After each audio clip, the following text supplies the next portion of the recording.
ċifri pubblikati mill-NSO juru li n-numru ta' persuni li kienu jgħixu f'familji bidħul taħt il-limitu tar riskju ta' faqar kien ta' 88,462 persuna.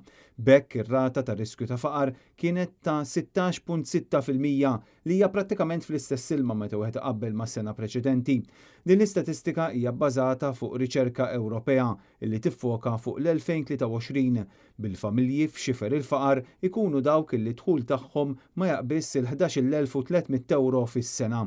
In-numri huma aktar allarmanti meta wieħed jiġbor flimkien dawk li huma f'riskju ta' faqar mal-persuni li qegħdin ukoll f'riskju ta' esklużjoni soċjali. Hawn l-ammont jaqbes il-100,000 persuna.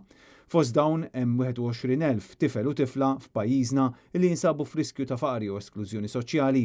Fost l-anzjani dan l-ammont iqarreb 30,000 persuna li qegħdin f'dan ix-xenarju diffikultuż tant li mhux iwasslu sal-aħħar tax-xahar. L-istess ċifri pubblikati mill-NSO jindikaw li hemm 18,000 persuna taħt it-18 sena li jinsabu f'riskju ta' faqar minħabba dħul baxx fil-familja tagħhom.